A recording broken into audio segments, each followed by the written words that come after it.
पवित्र श्रीमद् भागवत गीता, पवित्र चारों वेद, पवित्र कुरान शरीफ, पवित्र बाइबल, पवित्र गुरु ग्रंथ साहिब, पवित्र कबीर साहिब की वाणी में छुपे हुए गूढ़ रहस्य अर्थात तत्व को जानने के लिए कृपया अवश्य सुनिए जगत गुरु तत्वदर्शी संत रामपाल जी महाराज के मंगल प्रवचन। अपने आत्माओं ऋग्वेद मंडल नंबर 9 सूक्त नंबर 96 का 16 और 17 और 18 आपने 3 मंत्र पढ़ लिए। इनमें स्पष्ट कर दिया कि वो कबीर देव, वो परमात्मा जो बालक रूप में प्रकट होता है और उसका नाम कबीर है, कबीर देव। और वो जो बालक रूप में प्रकट होकर बड़ा होता है वो संत या ऋषि पर के रूप में जाना जाता है। वो फिर अपनी महिमा की वाणी, यथार्थ ज्ञान, तत्व ज्ञान वो कविताओं के माध्यम से, दोहों के माध्यम से वर्णित करता है। लेकिन वो होता है परमात्मा कबीर देव ही, अमर पुरुष होता है वो कबीर देव, अमर पुरुष होता है। और उसके द्वारा बोली गई वह अमर वाणी, उनके द्वारा बनाई गई वो लोकोक्तियाँ अमर वाणी की, उनके शिष्यों के उस ऋषि मना साधु संत भक्तों के लिए बहुत अच्छी लगती हैं, मधुर होती हैं, प्रिय होती हैं। और वो परमात्मा तीसरे लोक में विराजमान है। और देखो फिर आगे 19 में और 20 में और कमाल कर रखा है। अपने आत्मा कहते हैं सच्चाई को कुछ दिन दबा तो सकते हैं पर मिटा नहीं सकते। तो आप देखो ऋग्वेद मंडल नंबर 9 सूक्त नंबर 96 का मंत्र नंबर 18 आपने पढ़ लिया कि वो तीसरे धाम में विराजमान है। बस अब 19 में देखो कमाल है।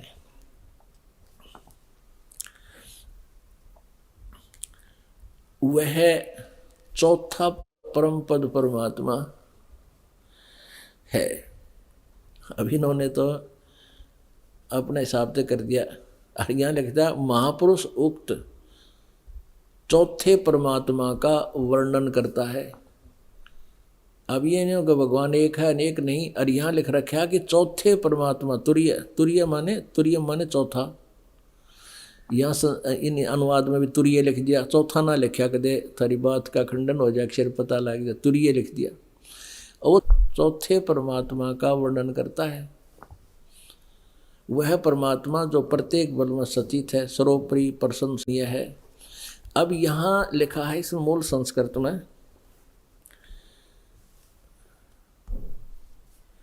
ये समुद्रम तुरियम धाम। समुद्र माने जैसे समुद्र सब जल का स्रोत होता है, ऐसे सब का स्रोत परमात्मा रूपी समुद्र, उस परमात्मा में से जो तुरीय धाम और चौथे धाम में विराजमान, यो अकय लोक की तरफ संकेत है। सतलोक, अलखलोक, अगमलोक और चौथा है ये अकय लोक। वो समुद्र रूप यानी जहाँ से सभी का निकास हुआ है, वो अकय लोक के अंदर वो अमर पुरुष पूर्ण परमात्मा चौथे धाम में रहता है। और वो चौथा भगवान सच्चाई को मिटा नहीं जा सकता, ये छुप भी नहीं, इनसे दब भी नहीं पा रही। प्रकृति की सूक्ष्म से सूक्ष्म शक्तियों के साथ जो संगत है, समुद्र का अर्थ इन्होंने कहा है कि जिससे सब भूतों की उत्पत्ति, स्थिति और प्रलय होता है, वह है तुरीयम माने चौथा, धाम माने परम पद परमात्मा है।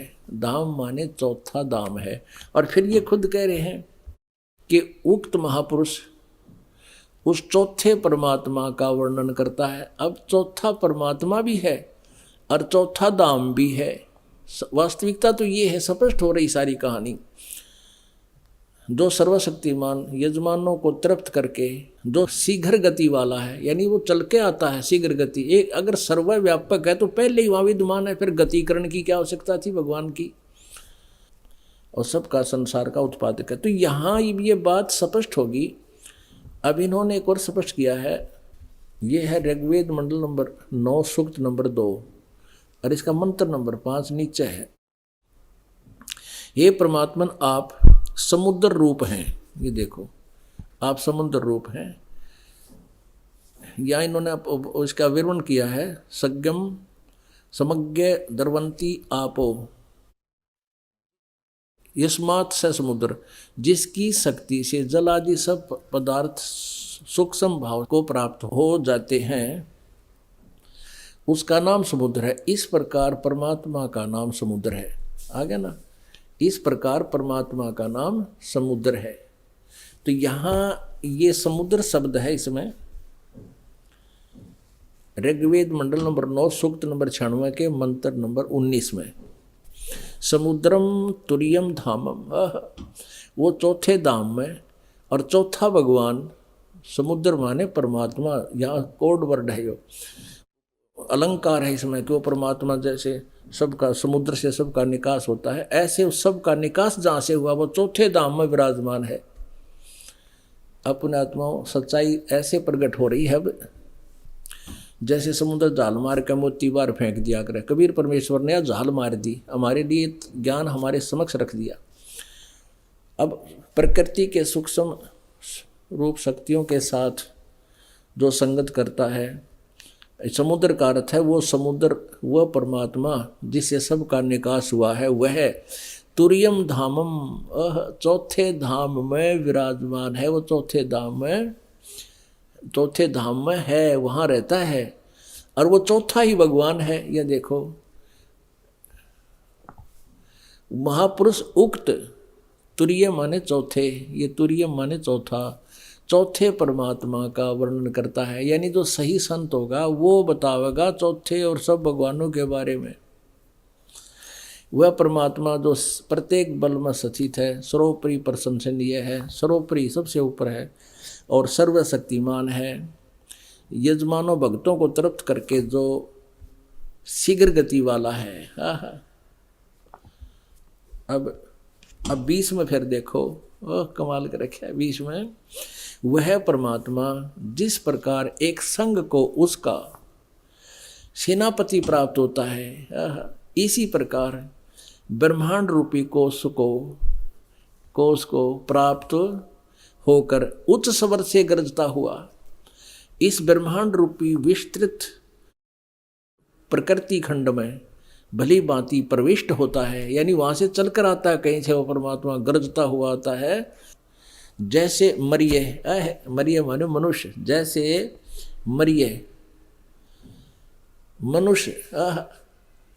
मनुष्य शोभर शरीर को धारण करता हुआ, यानी अन्य और तेजों में हल्के तेज पुंज का रूप बना के मनुष्य की तरह शरीर धारण कर, जैसे मनुष्य शरीर धारण करता है ऐसे वो परमात्मा हल्का तेज पुंज का शरीर बनाकर धारण करता अलग से। अत्यंत गतिशील पदार्थ के समान प्राप्ति के लिए गतिशील होता हुआ और यहाँ आता है। धनानाम यानी जो भक्ति के धनी हैं श्रेष्ठ आत्मा, उनको मिलता है। यहाँ देखो 21 में, हे प्रकाश रूप महापुरुषों से उपासमान आप हमको पवित्र करें और वैदिक कनी कर देते, यानी वाणियों के द्वारा, अपनी वाणियों के द्वारा शब्दमान होते हुए आप श्रेष्ठ पुरुषों के प्रति प्राप्त होते हो। यानी कहीं देख ले वहीं पर सारा रूप से परमात्मा, पूर्ण रूप से परमात्मा की महिमा भरी पड़ी है। पुण्यात्माओं, परमात्मा ने आप जी को पहले तो शिक्षित किया, ना शिक्षा की कति जरूरत ना थी। इस शिक्षा ने हमारे को बेईमान बना दिया। पहले हमारे बूढ़े बुजुर्ग अशिक्षित थे, आपस में प्यार था, छल कपट नहीं था, न गणी माया की दो ओढ़ थी। अब इस शिक्षा से हमें अवगुण तो अधिक है, लेकिन एक गुण इसमें बहुत ही श्रेष्ठ है जो सब अवगुणों का नाश करेगा। सबसे बड़ा गुण है कि हम भगवान को पहचानने के न इस मनुष्य जन्म की आवश्यकता क्या है। आप उदाहरण देख लो, परमात्मा ने भी बहुत से उदाहरण दिए हैं कि सर्व सोने की लंका थी वह रावण से रणधीरम, और एक पलक में राज विराजी फिर दम के पड़े जजीरम। यहाँ देख ले पृथ्वीपति, बड़े बड़े पूंजीपति, फैक्ट्री कंपनियों के मालिक, फैक्ट्रीपति हैं, अपने हेलीकॉप्टरों में दबकर मर जाते हैं और सारे जीवन में माया जोड़ने के लिए होकंड करो के कोई भी साधन अपनाना पड़े, पीछे नहीं हटते और वह माया दरिद्र ही रह जाती है। यदि मनुष्य जीवन का कोई मूल उद्देश्य है कोई केवल परमात्मा पाना और कल्याण करवाना, जहाँ से हम आए हैं, जहाँ कभी मृत्यु नहीं होती, और वहाँ ऐसा ही जन्म होगा, ऐसी सृष्टि होगी एक बार, फिर कभी मृत्यु नहीं, कभी कोई रोग नहीं शरीर में, वृद्ध अवस्था नहीं आएगी, वहाँ जाएंगे तब हमें सुख होगा। उसके लिए ये मनुष्य जीवन मिला है। बाकी तो ये कर्म पशु पक्षी भी वही कर रहे हैं, जो भक्तिहीन, जो भक्ति से दूर प्राणी करता है। वहाँ से कागज के नोट बैंक में डाल दिए हैं कि तो 5-4 प्लाट ले लिए, आप मृत्यु होगी, आप तो कीड़ी बन कर कि तो बिल में घुस गया और प्लाटा ने शर में मार ले, सारी उम्र खो दी उसके उन प्लाट तोड़ने में, कोठी बनाने में। तो ये अगर मूल उद्देश्य इस जीवन का है, परमात्मा पाना है, और आज ये विद्या अक्षर ज्ञान हमें इसका सहयोगी हो गया कि हम भगवान पहचान लेंगे। और इतने कठिन है इस दास के लिए, इतनी कठिनाई आ रही है, जब तक आप इस बात को समझ नहीं पाते दास कहना क्या चाह रहा है। और ये भ्रमित करने वाले जो स्वार्थी संत कहलाते हैं अपने आप को, नकली, वो आपको भ्रमित करते हैं। ये दास यथार्थ ज्ञान बताने वाला एक, और वो भ्रमित करने वाले लाखों और करोड़ों। फिर भी इस सत्य के अंदर इतनी शक्ति है कि ये जबरदस्ती ऊपर आ रही है और अपने परमात्मा के बच्चों तक ये ज्ञान पहुंच रहा है। अब प्रसंग जो चल रहा है कि वो परमात्मा, वो सत्यनारायण कथा हम आपको सुना रहे हैं। वो सत्यनारायण क्या लीला करता है, वो कहाँ रहता है, उसकी महिमा लिखी कहाँ, वेदों में लिखी है, हम सभी सुनते थे, पहले भी कहते थे। तो अब उस परमेश्वर ने वेदों में भी क्लियर कर दिया, गीता में भी स्पष्ट कर दिया, गीता ज्ञानदाता ने, वेद ज्ञानदाता ने, कि उस परम अक्षर ब्रह्म के बारे में, सच्चिदानंद घन ब्रह्म के बारे में, सच्चिदानंद घन ब्रह्म की ही वाणी में विस्तार से कहा गया है। उस कबीर वाणी में जो लिखा है उस तत्वदर्शी संत ही जानता है, उससे सुनो। और यो संत दास आपके समक्ष परमात्मा ने प्रकट कर दिया, प्रत्यक्ष कर दिया। अब आपकी कमी रहेगी जब नहीं समझोगे तो, भगवान का दोष रहा नहीं। अब हम थोड़ा सा कंसेप्ट और क्लियर करेंगे, 10-5 मिनट का सत्संग और है। वो कैसा है भगवान और क्या नाम है उसका, वो कहाँ रहता है।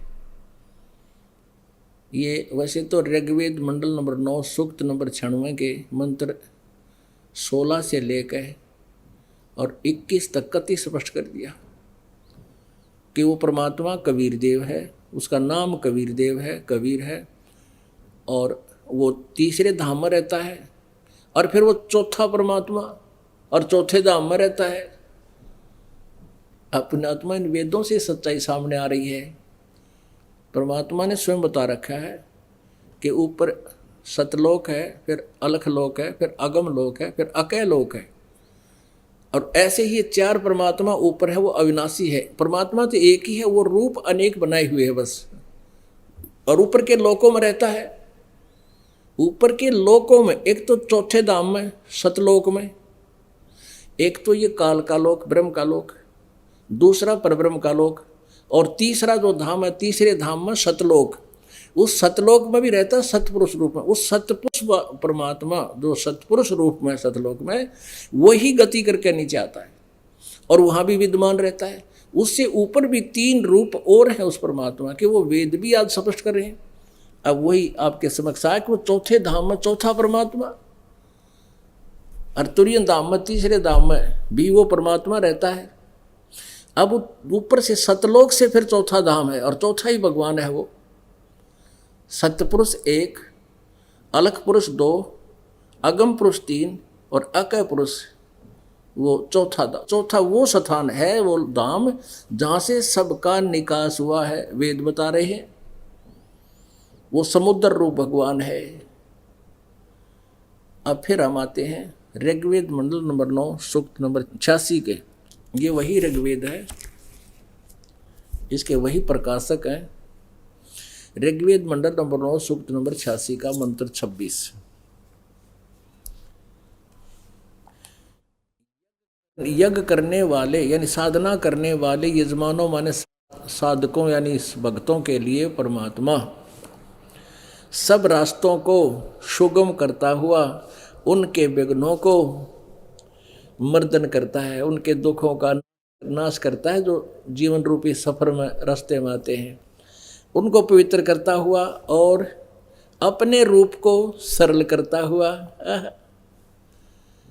यानी साकार परमात्मा है, अपना हल्का रूप बना करके वह कांति में परमात्मा कबीर देव, वह कांति में कबीर देव, कबीर साहब, कबीर भगवान विद्युत के समान क्रीड़ा करता हुआ श्रेष्ठ पुरुष को, वह अच्छी आत्मा को प्राप्त होता है। और ऋग्वेद मंडल नंबर 9 सूक्त नंबर 86 के मंत्र 27 में कहा है, वह है जो परमात्मा ध्युलोक के तीसरे पृष्ठ पर विराजमान है। दिव्य तृतीय पृष्ठे, तीसरे ध्युलोक के तीसरे पृष्ठ यानी स्थान पर विराजमान है। अब आपको दिखाते हैं ऋग्वेद मंडल नंबर 9, ऋग्वेद मंडल नंबर 9 सूक्त नंबर 82 का और मंत्र नंबर 1, ये यहाँ से प्रारंभ होता है। 1, जो सर्वोत्पादक यानी सबका उत्पन्न करने वाला परमात्मा है, वह प्रकाश रूप है, यानी तेजो में रूप युक्त है।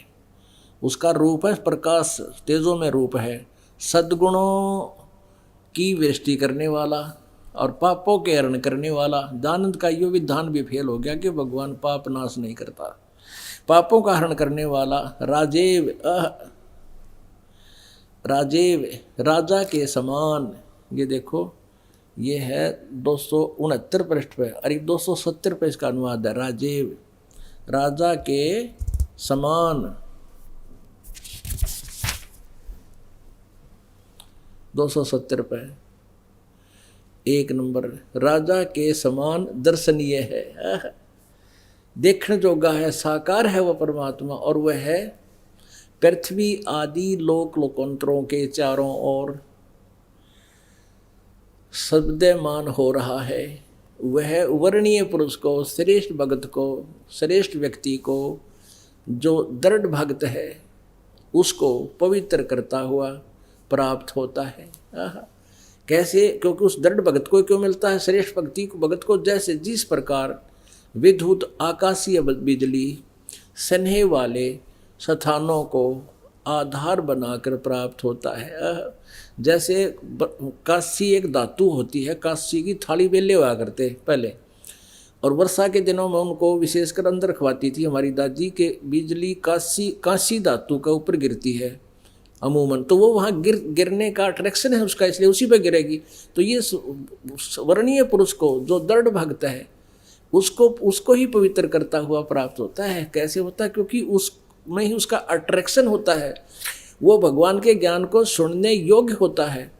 जैसे जिस प्रकार विद्युत यानी आकाशीय बिजली स्नेह वाले स्थानों को, कांसी धातु को समझ ले, आधार बनाकर उस पर गिरती है, वह ऐसे ही वो परमात्मा अच्छी आत्माओं को मिलता है। जैसे धर्मदास जी को मिला, नानक साहिब जी को मिला, गरीबदास साहिब जी को मिला, दादू साहिब जी को मिले, वो अच्छी आत्माएं थी, दृढ़ भक्त थे, और उन्हें ढूंढा ठा दिया गया, फिर सारे ने डोरा पीट दिया। अब देखो 2, हे परमात्मन, ऋग्वेद मंडल नंबर 9 सूक्त नंबर 82 का मंत्र 2, हे परमात्मन, उपदेश करने की इच्छा से आप, यानी ज्ञान देने के उद्देश्य से आप महापुरुषों को प्राप्त होते हो, और आप अत्यंत गतिशील पदार्थ के समान, अत्यंत गतिशील पदार्थ के समान। यदि परमात्मा एक देशीय नहीं है और सर्वव्यापक, फिर गति करने की क्या जरूरत है सर्वव्यापक को? अत्यंत गतिशील पदार्थ के समान हमारे आध्यात्मिक यज्ञ को प्राप्त होते हैं। आप या कबीर देव हैं, जैसे यजु का अर्थ यजुर्वेद लिखा है, ऐसे ही कबीर का अर्थ यहाँ पर हमने कबीर देव लिखना पड़ेगा। आप कबीर देव हैं, शुद्ध स्वरूप है। बस हमारे पापों को दूर करके, हे अमर परमात्मा, सोम माने अमर परमात्मा, हमको सुख दे। अपने आत्माओं ये स्पष्ट होने लग रहा है वेदों में कि वो परमात्मा कबीर देव है, और उपदेश करने की इच्छा से वो वहाँ से चलकर अपने तीसरे धाम सतलोक से गति करके सहशरीर आता है। और वो कबीर देव है, उसका नाम कबीर देव है। अब आगे देखते हैं ऋग्वेद मंडल नंबर 9 सूक्त नंबर 82। पवित्र यज्ञों में रक्षा से आप प्राप्त होते हैं और पृथ्वी आदि लोक लोकांतरों में गति करते हुए आप है, सर्वव्यापक नहीं, ये गलत लिखा, आप है माने आप स्वयं गतिशील होकर विराजमान होते हो। ए बंदी छोड़, हे मेरे मालिक, कितनी सच्चाई भरी है इनमें अपने सदग्रंथों में। अब आपको और दिखाते हैं ऋग्वेद मंडल नंबर 9 सूक्त नंबर 97 के 56 और 57 में, यानी सैकड़ों जगह ये प्रमाण है। ये देखिएगा ऋग्वेद मंडल नंबर 9 सूक्त नंबर 97 का ये 56 है मंत्र। उक्त परमात्मा जिसके बारे में पहले कहा गया सर्वज्ञ है, ये सर्वज्ञ है, सबको पवित्र करने वाला, सूक्ष्म से सूक्ष्म शक्तियों का प्रेरक है। वह सर्वो उत्पादक परमात्मा संपूर्ण लोकों का प्रकाशक है। वह प्रकाश रूप परमात्मा, वो तेजों में शरीर युक्त परमात्मा, ज्ञान युगों में ज्ञानों की प्रेरणा करता हुआ रक्षा योग वर्णीय पुरुष को अति सन्निहित प्राप्त होता है, बिल्कुल साथ में, यानी बिल्कुल उसका संग करता है। फिर 57 में प्रकाश रूप परमात्मा को दृढ़ प्रतिज्ञा वाले जो सद्गुणों के प्रभाव से महापुरुष हैं वे प्राप्त होते हैं।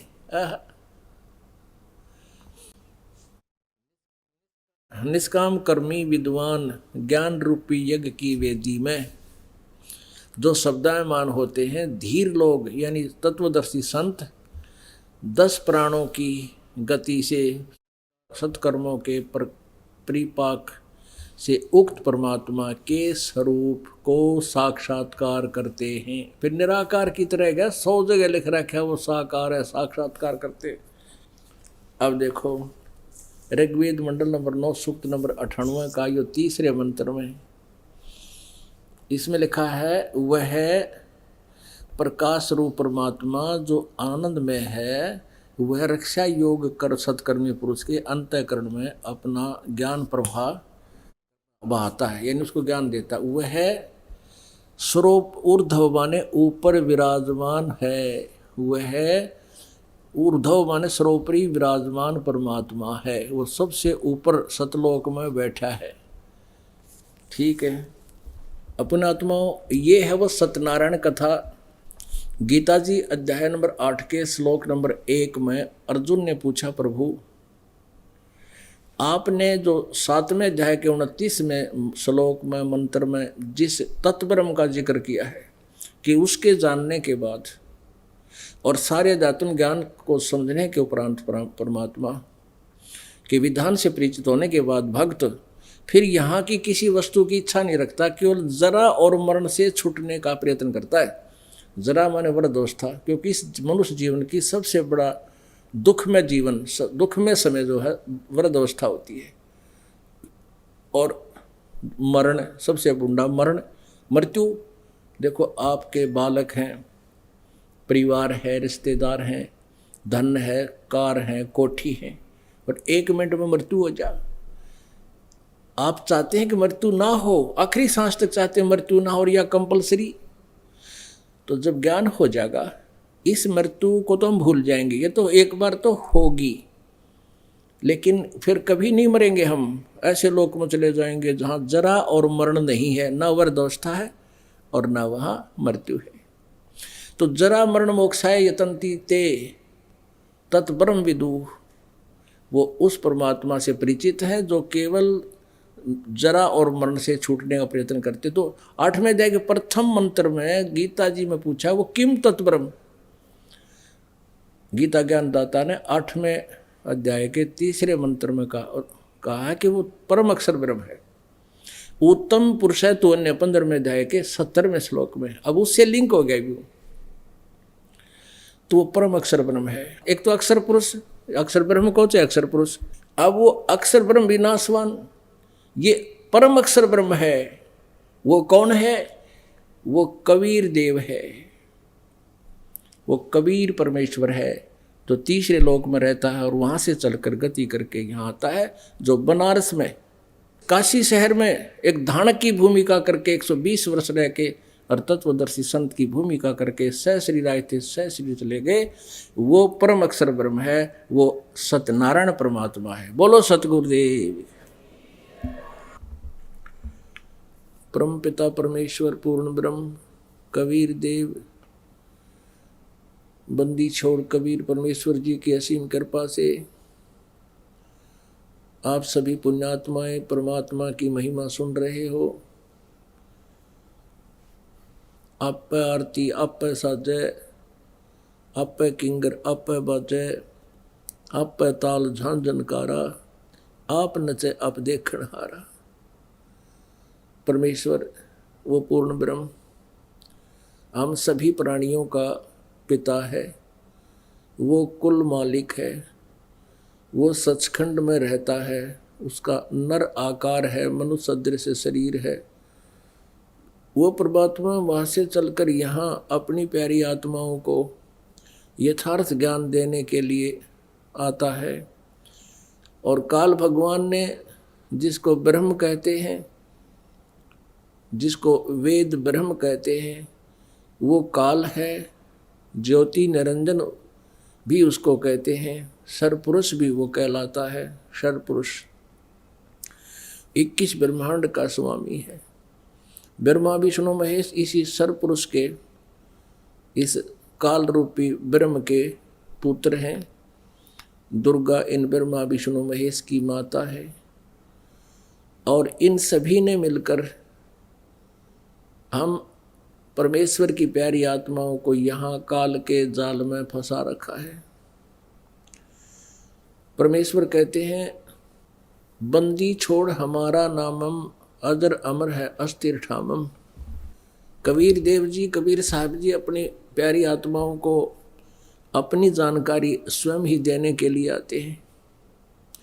परमेश्वर कबीर देव जी ने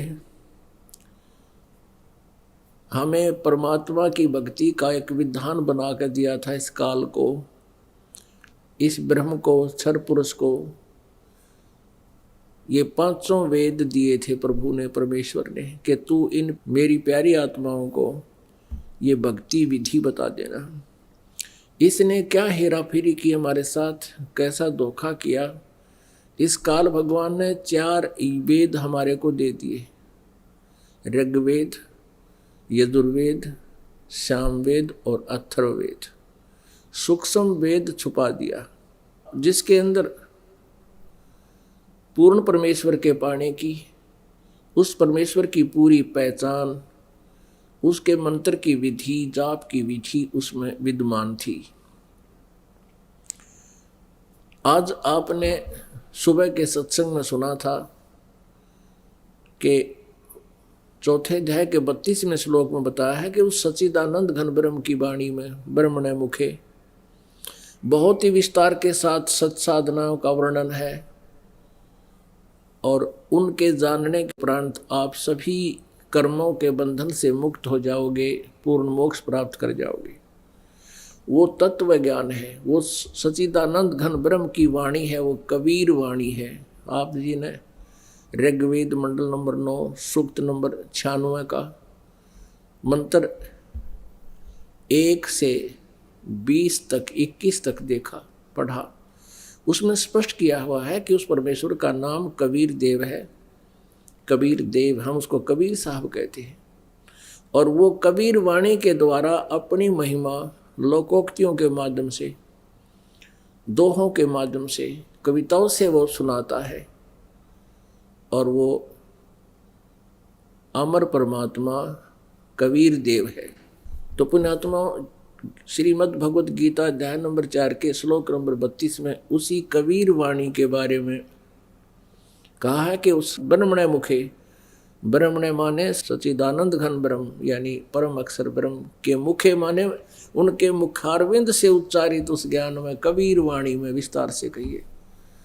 गीता जी अध्याय नंबर 4 के श्लोक 34 में कहा कि उस ज्ञान को तू तत्वदर्शी संतों के पास जाकर समझ, और वो तुझे उस अमर परमेश्वर की, सत्यनारायण भगवान की, सत्यनारायण की कथा सुनावेंगे, यथार्थ ज्ञान देंगे। तो वो सच्चिदानंद घन ब्रह्म की वाणी, कबीर वाणी में यथार्थ ज्ञान है, वो उसको सूक्ष्म वेद भी कहते हैं।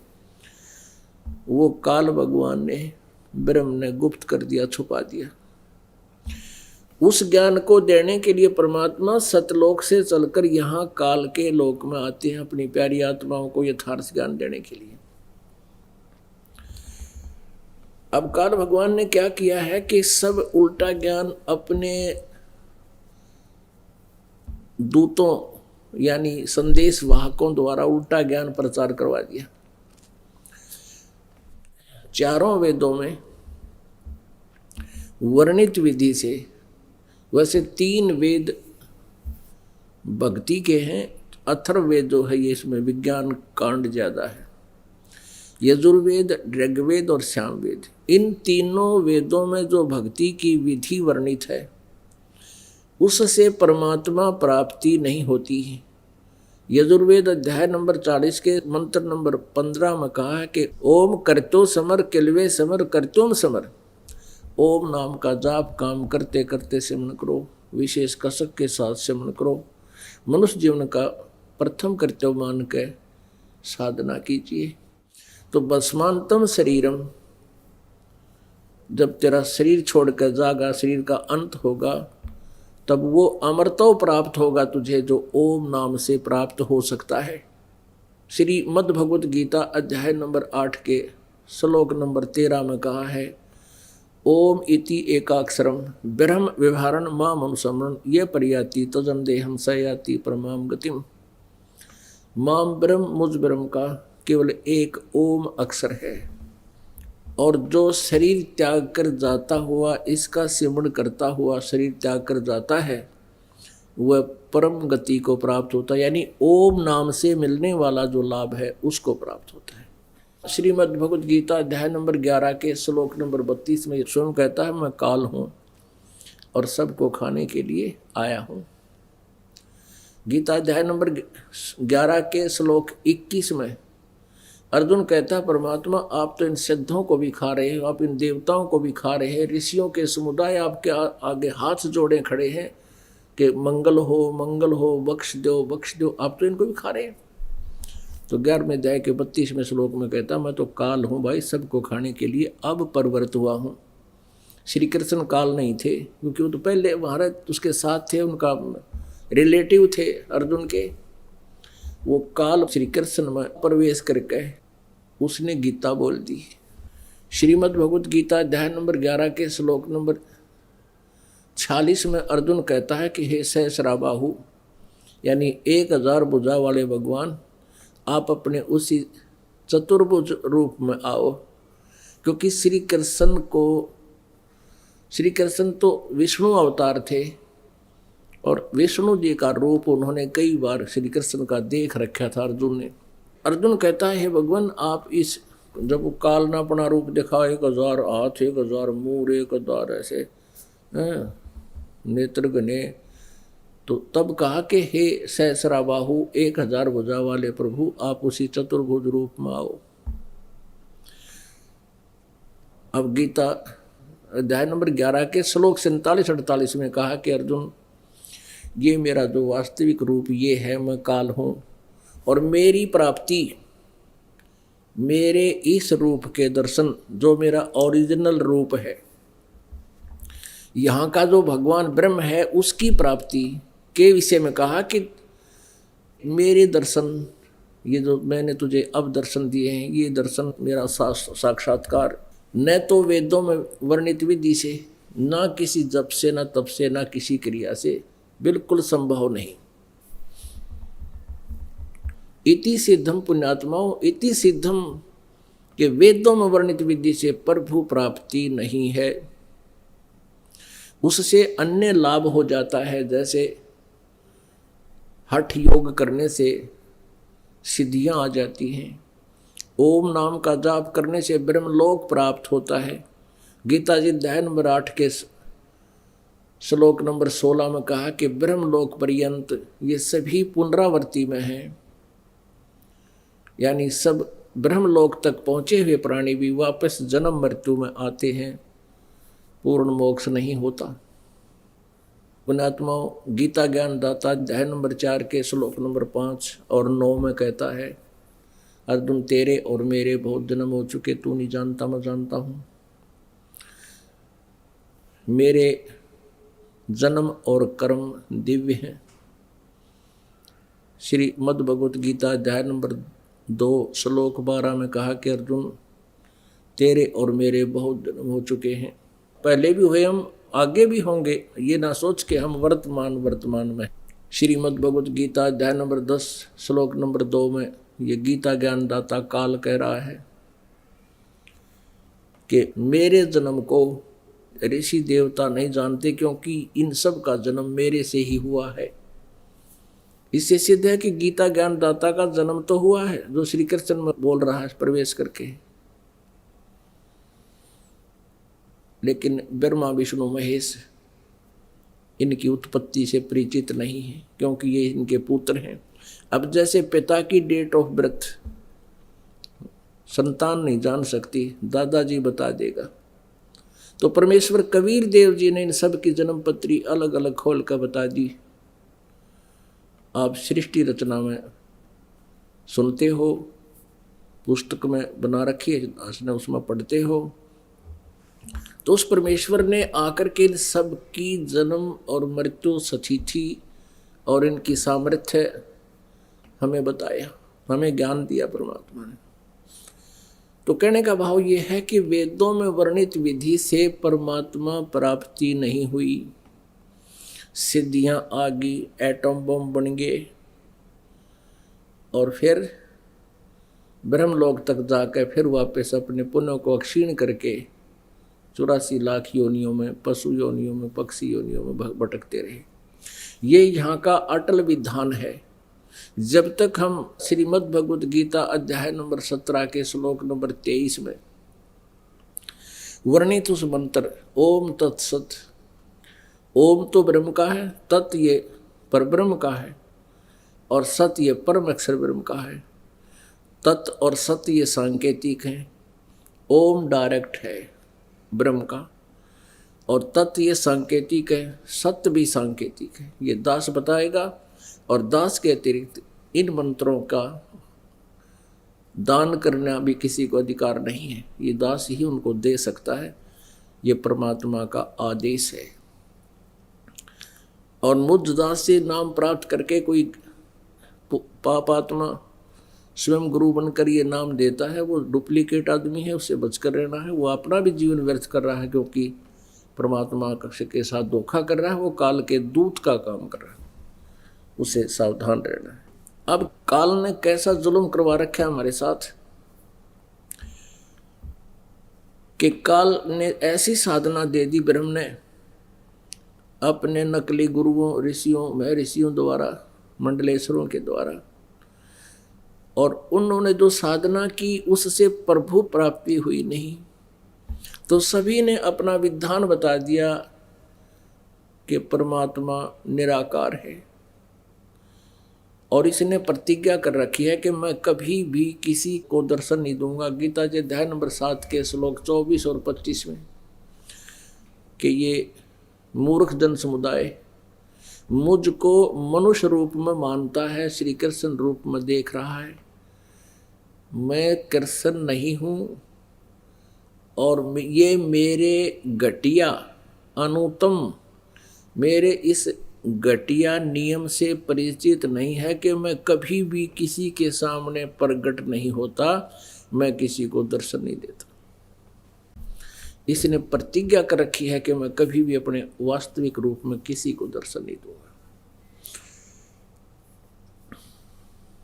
तो पुण्यात्मा, जिस कारण से प्रत्येक प्राणी ने, प्रत्येक मानव ने उस लोक वेद के आधार से ये फाइनल कर लिया कि गॉड इज फॉर्मलेस, परमात्मा निराकार है।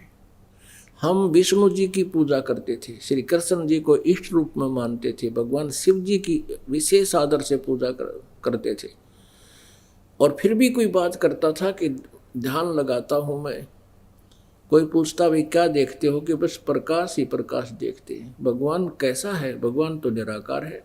और विष्णु जी क्या है? फिर श्री विष्णु जी की हम मूर्ति लिए हुए हैं, उसको पूजा करते हैं, उसको भगवान इष्ट मानते हैं, और फिर भी कहते थे कि गॉड इज फॉर्मलेस, भगवान तो निराकार है।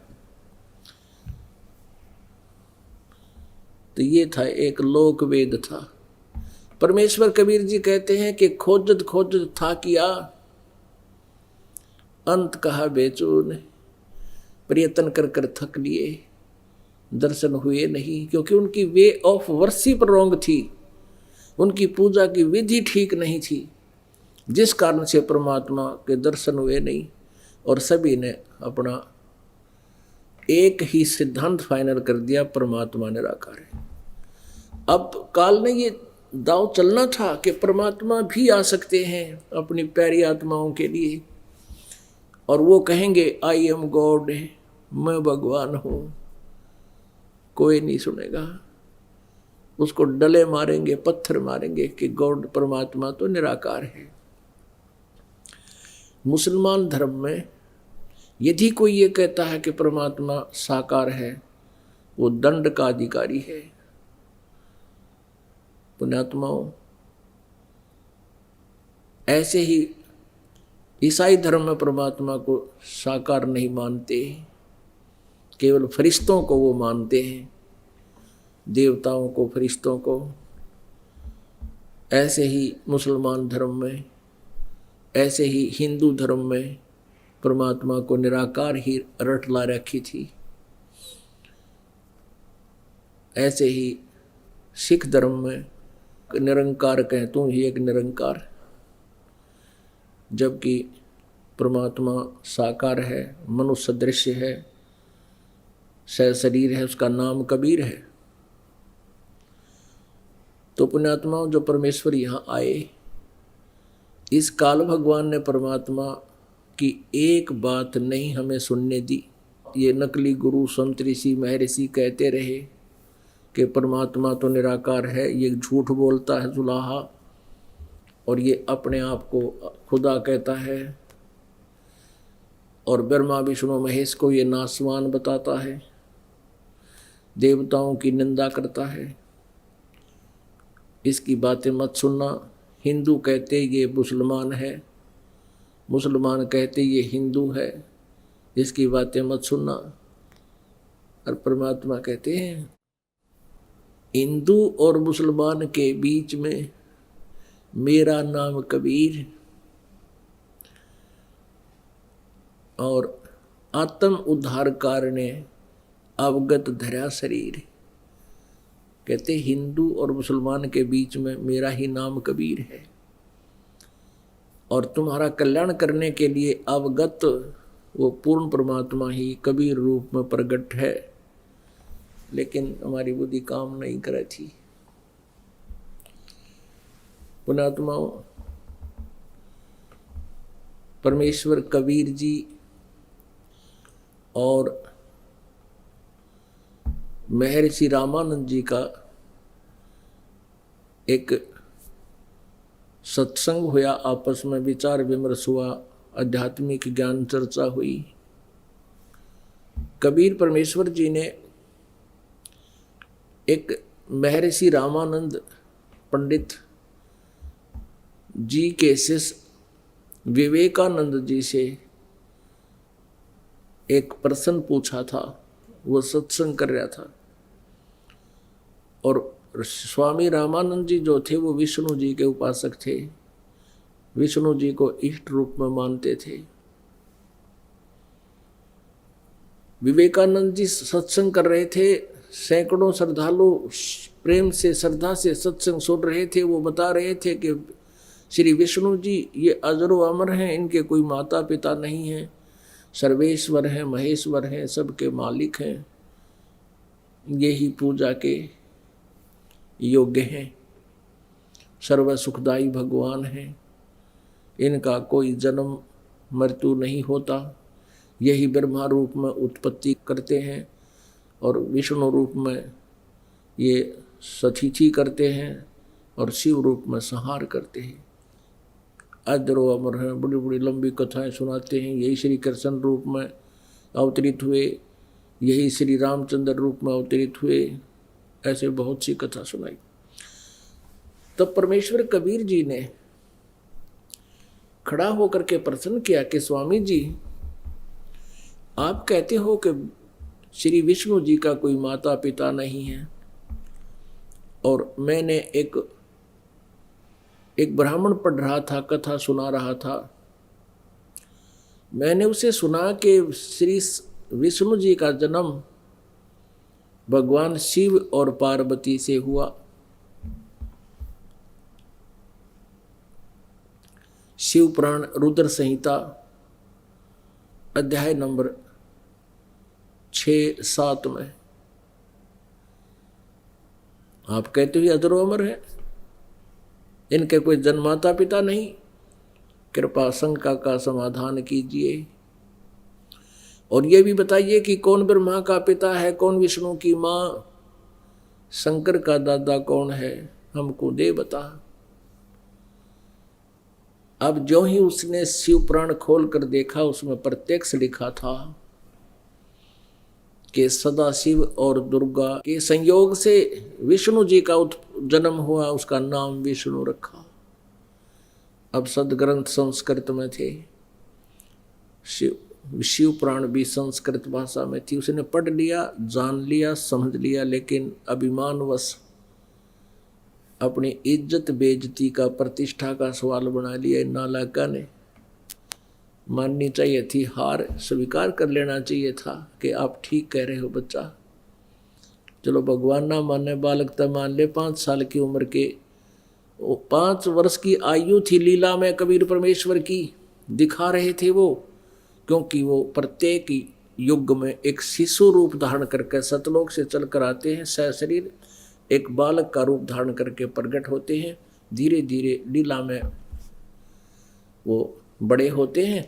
तो उसमें 5 वर्ष की आयु थी, लेकिन अभिमानवश माना नहीं। शिव पुराण आपको दिखाते हैं, आए है अपने आत्माओं, ये वो सदग्रंथ है जो हजारों वर्ष पहले लिपिबद्ध है श्री वेद व्यास जी द्वारा। और ये ब्राह्मण, ये ऋषि, महर्षि, मंडलेश्वर इनको पढ़ते रहे, आज तक ये हमें ये क्लियर नहीं कर सके कि ब्रह्मा विष्णु महेश ये किस अतिथि में है। इनको सर्वेश्वर महेश्वर सर्वशक्तिमान बताते रहे, इनके कोई माता पिता नहीं। और श्री पहले देवी भागवत दिखाते हैं, ये स्वयं स्वीकार करते हैं हम तो नासवान हैं।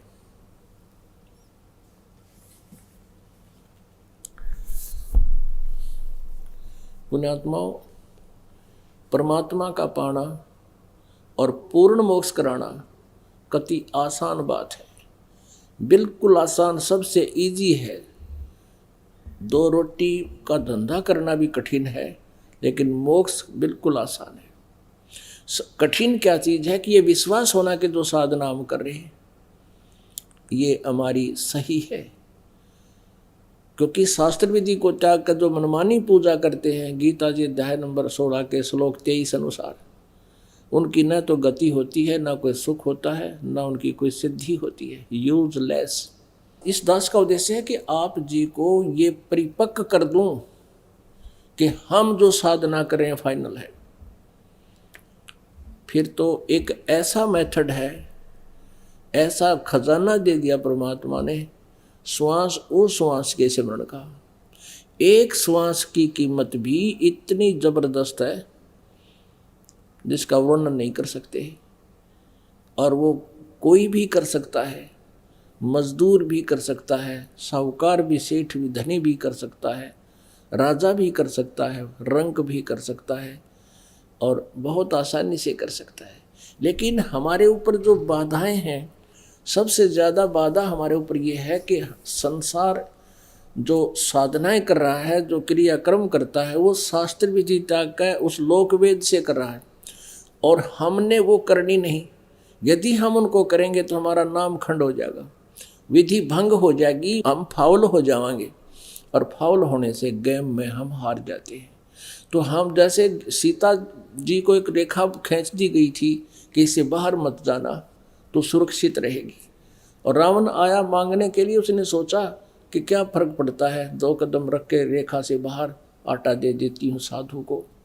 जब ही बाहर गई तो कितना संकट परचेज कर लिया उसने, कितनी मुसीबत मोल ले ली।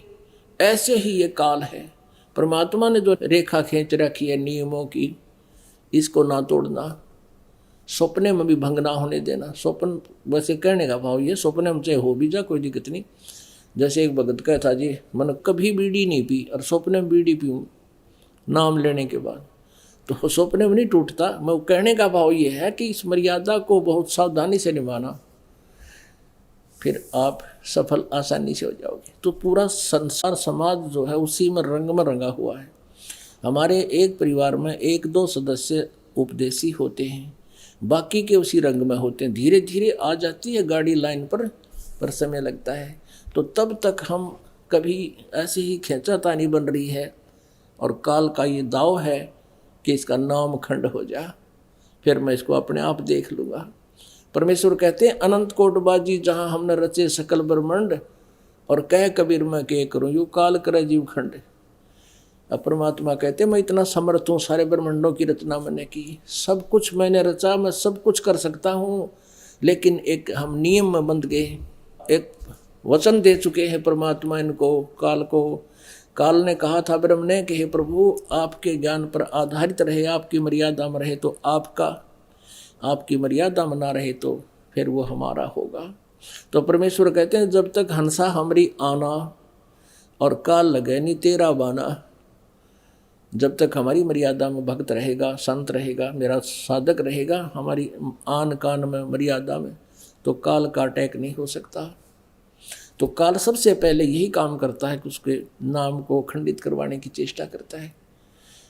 फिर जैसे कनेक्शन कट गया, अपना बिजली का कनेक्शन ले रखा है, पंखे भी चल रहे हैं, ट्यूब भी जग रही है, कूलर भी चल रहे हैं, सारे काम हो रहे हैं, और जो कनेक्शन कट गया किसी भी कारण से तो सब सुविधाएं ठप हो जाएंगी। इसी प्रकार परमात्मा का एक बार आपसे नाम खंड हो गया तो परमात्मा की पावर नहीं आएगी आपके पास, आपके कार्य नहीं बनेंगे। और काल ये पूरा कोशिश करता है, लेकिन आप वही बात है जो गुरु वचन पर डट गए कट गए फंद 84 के, गुरु के वचन का पालन अवश्य करना पड़ेगा जब भक्ति चाहते हो। तो कहने का भाव यह है कि परमात्मा का पाना सबसे आसान, और नाम उठत नाम बैठत नाम सोवत जागवे, नाम खाते नाम पीते नाम से ती लागवे। सभी सदग्रंथ यही बता रहे हैं। गीता जी में भी गीता ज्ञानदाता ये ब्रह्म कह रहा है कि अर्जुन तू युद्ध भी कर और सब समय में मेरा सिमरण भी कर। यही सूक्ष्म वेद कह रहा है कि नाम उठत नाम बैठत नाम सोत जागवे, नाम खाते नाम पीते नाम से ती लागवे। जब भी दाव लगे जब 5-4 सिमरण कर जा, और एक श्वास उस श्वास के सिमरण का यानी एक सतनाम का विधिवत साधना करने से बहुत कीमत है।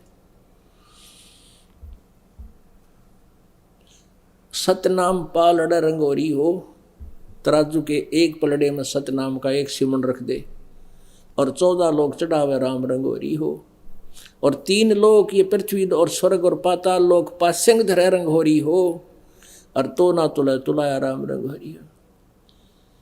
एक दिन में 500-400 जोटे मार दिए इस एक सांस के सिमरण के, बन गए ना सेठ तुम तक।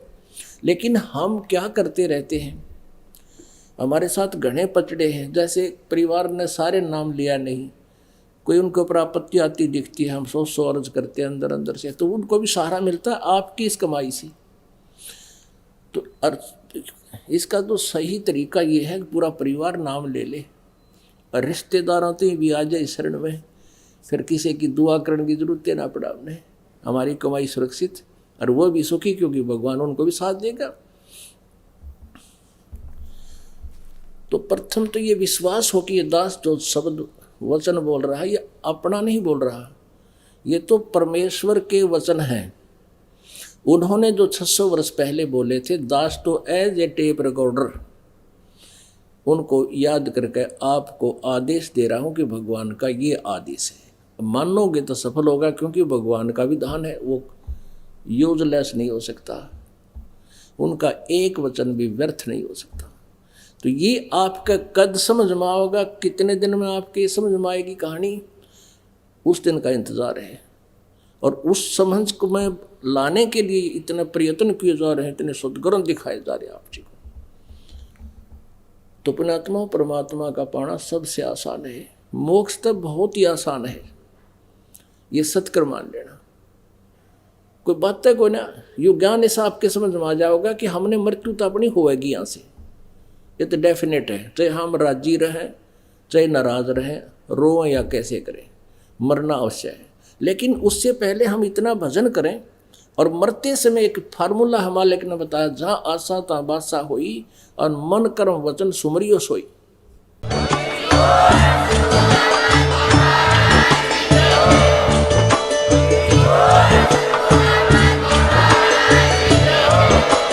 आप सुन रहे थे जगत गुरु तत्वदर्शी संत रामपाल जी महाराज जी के मंगल प्रवचन। अधिक जानकारी के लिए विजिट कीजिए हमारी वेबसाइट www.jagatgururampalji.org। संत रामपाल जी महाराज जी के शुभ आशीर्वाद से पूरे विश्व भर में 500 से भी ज्यादा नाम दीक्षा केंद्र हैं, जिन पर संत रामपाल जी महाराज जी द्वारा ऑनलाइन निशुल्क नाम दीक्षा दी जा रही है। अपने नजदीकी नाम दीक्षा केंद्र का पता करने के लिए संपर्क करें 8222880541।